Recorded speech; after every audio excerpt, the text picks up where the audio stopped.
Добар ден и од мене, да се заблагодарам за присуството. Задоволство е да кампањата за вториот круг од локалните избори ја завршиме токму во Крушево. Имаме денеска посета, тука да се сретнеме со сите кои што сакаат да поразговараме, да размениме мислења, искуства и секако она што планираме да го правиме по завршувањето на локалните избори.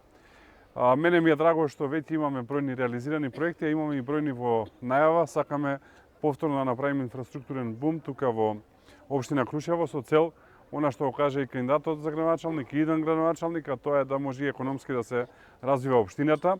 Можам да најавам дека преку јавното претпријатие за државни патишта ќе имаме 4 големи проекти. Едниот е целосна рехабилитација на регионалниот пат од Кривогаштани до Крушево, практично патот кој што доаѓа од Прилеп кога се доаѓа кон Крушево. Вториот е рехабилитација на регионалниот пат кој што оди од Долно Сладуево до Крушево во должина од 20 километри. Ово е делот кој што оди практично од Демирхисар кога се доаѓа кон Крушево. Третиот е целосно асфалтирање и рехабилитација на патот од Пустарека до која што е на територија на општина Крушево до село Цер кој што е на територија на општина Кичево. И четврто, санација на делницата која што оди Прилеп Крушево покрај Славеј во должина од 920 метри. Ова се работи кои што ќе ги работи јавното претпријатие за државни патишта, што практично ќе значи дека двата влеза кои што ги има градот ќе бидат целосно рехабилитирани, целосно осовремени како полесно би се доаѓало во градот. Дополнително на тоа, преку соработката која што имаме со Светска банка, веќе инвестираме пола милион евра во Крушево. Тоа е проект кој што работи Министерството за транспорт заедно со Светска банка. Тоа се улиците Коча Миленку и Манчу Матак.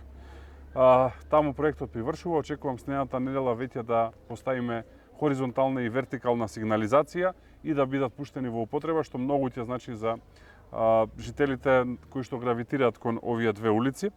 Од првиот повик тука е реконструкцијата на општинскиот пат од село Врбец до село Светомитрани и реконструкцијата и доградбата на кракот 1 од село Јакреново во рамките на општина Крушево, а од вториот повик со идниот градоначалник ќе реализираме пристап на улица до ски терените во Крушево, што многу ќе помогне за развој на туризмот и подобрување на ски сезоната, и исто така обиколница која што со години, со децении е ветувана, а никој не ја реализирал.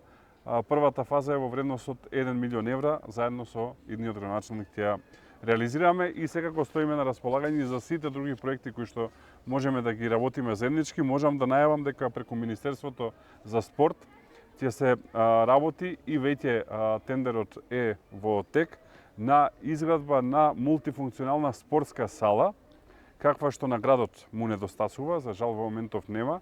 Основна намена на таа спортска сала ќе биде да се користи за подготовки на националните репрезентации кои што ги имаме во различни спортови, а тоа ќе значи и повеќе прилив во делот на туризмот во Крушево, затоа што нашите спортисти ќе доаѓаат тука, ќе се подготвуваат и ќе користат локалните капацитети.